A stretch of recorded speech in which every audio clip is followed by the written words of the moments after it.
Hello student, Ravi class में आपका स्वागत है। आज हम लोग पढ़ने वाले हैं कक्षा 12वीं फिजिक्स अध्याय नंबर 5 के चुंबकत्व एवं चुंबकीय पदार्थों के गुण के अंतर्गत आने वाला बहुत ही इंपॉर्टेंट टॉपिक, इसका नाम है चुंबकीय गुण। और एक हम लोग पढ़ेंगे साथ में ही चुंबकीय क्षेत्र की तीव्रता। इसके पिछली वीडियो में मैंने आपको चुंबक से संबंधित आने वाली शब्दावलियों को समझा दिया था।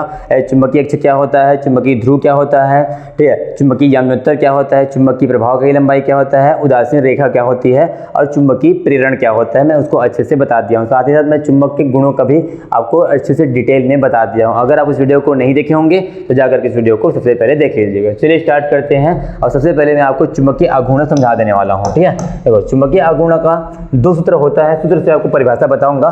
जैसे जिस प्रकार से विद्युत वाले चित्र में विद्युत द्विध्रुव आघूर्ण होता है, उसी प्रकार चुंबकीय आघूर्ण होता है चुंबक में, ठीक है। मान लो मेरे पास यहाँ पे एक चुंबक है, दंड चुंबक मैंने लिया है, नॉर्थ साउथ, ये दंड चुंबक होता है, ठीक है। अब ये दंड चुंबक मैंने लिया है तो इसकी ध्रुव प्राबल्य, इनके ध्रुवों के ध्रुव प्राबल्य को एम से निरूपित करते हैं। इस प्रकार से ध्रुव प्राबल्य बोलते हैं इनको, ठीक है। ये हो गया ध्रुव प्राबल्य। तो और इसके दोनों ध्रुवों के बीच की लंबाई को हम लोग क्या बोलते हैं, इसकी प्रभावकारी लंबाई बोलते हैं, जिसे हम लोग 2l से निरूपित करते हैं। इतना बात में बता दिया आप लोगों को, ठीक है। अब देखो क्या होता है कि इसके एक ध्रुव प्राबल्य, आपको इसके एक ध्रुव प्राबल्य लेना है m, और इसके बीच की दूरी यानी 2l को क्या कर देना है, लंबाई को, प्रभावकारी लंबाई को गुणा कर देना है। तो ये जो आप गुणा करते हो इसी को हम क्या बोलते हैं, चुंबकीय आघूर्ण बोलते हैं, जिसे बड़ा M से निरूपित करते हैं, ठीक है। तो आपको मैं यहाँ पे हिंदी में बता देता हूँ। कहानी ये है कि देखो, किसी चुंबक के किसी एक ध्रुव प्राबल्य और उन दोनों ध्रुवों के बीच की प्रभावकारी लंबाई के गुणनफल को उस चुंबक का चुंबकीय आघूर्ण कहते हैं, ठीक है। ऐसे करके आपको बोलना रहेगा और ये बन गया इसका सूत्र, ठीक है। अब मैं आपको इसका मात्रक सूत्र भी बताऊंगा, साथ ही साथ इसके सदिश है कि अदिश, इसकी भी कल्पना करके बताऊंगा। देखो, चुंबकीय आघूर्ण जो होता है वो एक सदिश राशि होती है, ठीक है। क्यों सदिश राशि होती है? क्योंकि इसमें जो लंबाई वाला हिस्सा होता है ना, वो भी एक सदिश राशि होती है। इस प्रकार से ये सदिश राशि तो ये भी सदिश राशि, तो इसकी जो दिशा होगी, अब दिशा की बात करेंगे इसकी, तो ये चुंबकीय आघूर्ण की जो दिशा होती है वो दक्षिणी ध्रुव से प्रारंभ होकर वो नॉर्थ ध्रुव की ओर जाती है। ये हो गई अपनी एम की दिशा, ठीक है। याद रखना, एम की दिशा क्या होती है, दक्षिणी ध्रुव से नॉर्थ ध्रुव यानी कि उत्तरी ध्रुव की ओर जाती है, ठीक है। मैंने आपको दिशा ही बता दिया है, साउथ से नॉर्थ, ठीक है। ये आपको याद रखना है, ठीक है। अब हम लोग इसके मात्रक की बात करते हैं। मात्रक का तो मात्रक दो मात्रक होता है, एक एसआई मात्रक होता है और एक सीजीएस मात्रक होता है। तो मैं दोनों मात्रक आपको बता देता हूँ। एसआई मात्रक जो होता है इसको बनाते हैं, चलो, ठीक है। ये है अपना ध्रुव प्राबल्य का मात्रक होता है एम्पियर मीटर, ठीक है। और लंबाई का मात्रक होता है मीटर। ये लंबाई है इतना, तो क्या हो जाएगा, एम्पियर मीटर का वर्ग हो जाएगा, ठीक है। इसका जो मात्रक होगा क्या होगा, एम्पियर मीटर का वर्ग हो जाएगा, एसआई मात्रक। और सीजीएस मात्रक की बात करते हैं तो एम्पियर की जगह आपको स्थैत एम्पियर लिखना रहता है, ठीक है। यहाँ पे इसको देख के लिखो, स्थैत एम्पियर, और मीटर के जगह हम लोग लिखने वाले हैं सेंटीमीटर, ठीक है, सेंटीमीटर का वर्ग। ये इसका मात्रक हो गया।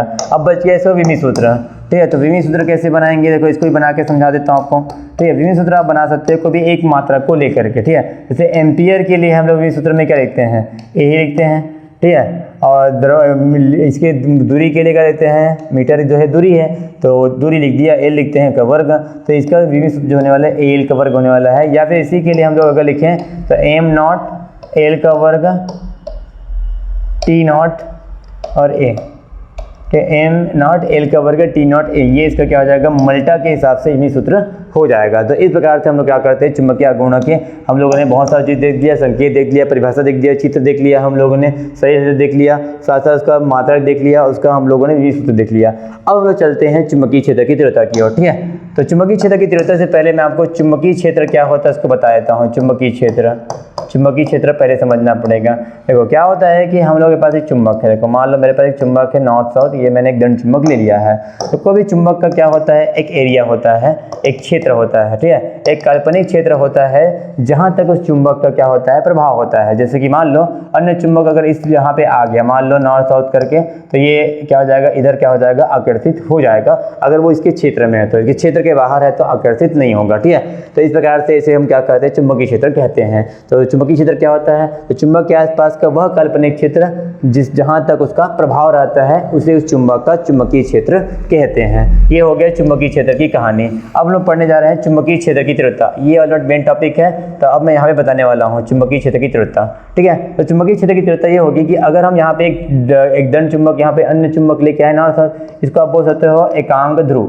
ये जो आपके पास दिखाई दे रहा है नॉर्थ ना, यहाँ पे दिखाई दे रहा है, इसको हम एकांक ध्रुव बोल सकते हैं, एकांक उत्तरी ध्रुव। ठीक है, तो एकांक उत्तरी ध्रुव पर, इस एकांक उत्तरी ध्रुव पर किसी चुंबकीय क्षेत्र द्वारा, इस एकांक उत्तरी ध्रुव पर किसी चुंबकीय क्षेत्र द्वारा लगने वाले बल को उस चुंबक की चुंबकीय क्षेत्र की तीव्रता कहते हैं। क्या बोला? किसी एकांक ध्रुव पर किसी चुंबक के चुंबकीय क्षेत्र द्वारा लगने वाले बल को उस चुंबकीय क्षेत्र की तीव्रता कहते हैं, ऐसे करके बोलना है। ठीक है, या फिर एक और परिभाषा मैं आपको सूत्र बता देता हूँ। इसका एक सूत्र भी आएगा, चुंबकीय क्षेत्र को हम लोग B से, चुंबकीय क्षेत्र की तीव्रता को B से व्यक्त करने वाले हैं। ठीक है, और एक सदिश राशि भी है, मैं पहले बता देता हूँ आप लोगों को। ठीक है, इसे सूत्र की बात करते हैं। देखो, चुंबकीय क्षेत्र की तीव्रता B बराबर होता है F बटे, इसमें से कोई भी एक ध्रुव प्राबल्य आपको लेना है, दोनों के ध्रुव प्राबल्य m होता है, तो यहाँ पे मैंने लिया हूँ एक ध्रुव प्राबल्य m, चाहे उत्तरी ध्रुव प्राबल्य या फिर शोध ध्रुव प्राबल्य। ठीक है, तो ऐसा बोलते हैं एकांक ध्रुव पर लगने वाले बल को, चुंबकीय क्षेत्र द्वारा एकांक ध्रुव पर लगने वाले बल, निश्चित परिभाषा बोलते हैं, एकांक ध्रुव पर लगने वाले बल को क्या कहते हैं? उस चुंबकीय क्षेत्र की तीव्रता कहते हैं। ठीक है, ऐसे करके बोल सकते हो।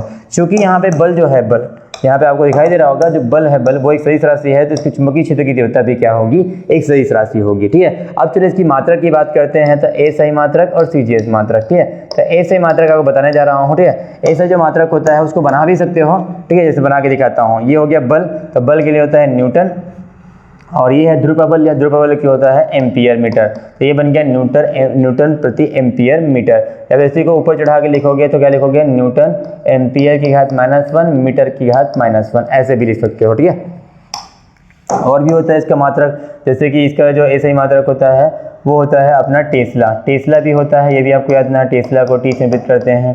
और कभी इसको वेबर प्रति मीटर भी लिखते हैं, वेबर प्रति मीटर का वर्ग, ये भी इसका क्या होता है? मात्रक होता है, ऐसा ही मात्रक। CGS मात्रक की बात करें तो इसका जो CGS मात्रक होता है वो गॉस होता है। ठीक, गॉस होता है, या फिर ऑस्टेड होता है इसका मात्रक। ठीक है, सब चीज़ याद रखना पड़ेगा आपको। ऑस्टेड, ठीक है, ऑस्टेड भी क्या होता है? इसका CGS मात्रक होता है। और एक होता है, जैसे सूत्र से बना सकते हो, न्यूटन की जगह लिख सकते हो डाइन, एम्पियर की जगह लिख सकते हो स्थैत एम्पियर, और साथ ही साथ यहाँ पे क्या है? मीटर है, उसकी जगह लिख सकते हो सेंटीमीटर लिख सकते हो। ठीक है, इस प्रकार से इसका कई विमी सूत्र मात्रक बना सकते हो। CGS भी, SI भी, ये सब को याद रखना। अब हम लोग पढ़ते हैं इसका विमी सूत्र। अब विमी सूत्र कैसे बनाएंगे? सूत्र से ही बना सकते हैं। ठीक है, तो सूत्र के लिए क्या देखता हूँ मैं, यहाँ पे सूत्र से नहीं बना चाहते तो आप मात्रक से बना सकते हो। ये वाला मात्रक जिसमें कोई बटा ना हो उसको ले लो। ठीक है, न्यूटन क्या है? बल है, तो बल का जो विमी सूत्र होता है वो mL/T-2 होता है, mL/T-2, यहाँ पे कुछ चिन्ह नहीं है, mL/T-2 होता है बल का। और साथ में मेरे पास क्या है भैया? एम्पियर है, तो A-1 डाल देता हूँ, और उसके बाद मीटर है तो मीटर के जगह लिखता हूँ लंबाई की घात -1 ये। अब इसको जमा के लिख दो, जमा कैसे लिखोगे? द्रव्यमान आ गया तो m आ गया, l, ये -l है, ये +l है। ठीक है, देखो ये घात में तो 0 हो जाएगा, तो l की घात 0, और t की घात -2 है ना, और यहाँ पे आपका a की घात -1। ठीक है, ये अपना बच जाता है। तो इस प्रकार से इसका विमी सूत्र ये निकल के आता है mL0 T-2 A-1। ठीक है, इस प्रकार से इसका क्या बनता है? विमी सूत्र बनता है। ठीक है, ठीक, तो इस प्रकार से हमने देखा चुंबकीय क्षेत्र की तीव्रता क्या होती है, और साथ ही साथ चुंबकीय आघूर्णों को भी साथ में समझ लिया। ये पूरा मैंने डिटेल बता दिया आप लोगों को। इसको आप चाहो तो स्क्रीनशॉट ले सकते हैं, समझ सकते हैं, लिख सकते हैं। ठीक है, तो अगले वीडियो का इंतजार कीजिए, क्योंकि अगले वीडियो में भी ऐसी इंटरेस्टिंग चीज़ों को लेकर आते रहूँगा। अगले वीडियो का इंतजार कीजिए। धन्यवाद।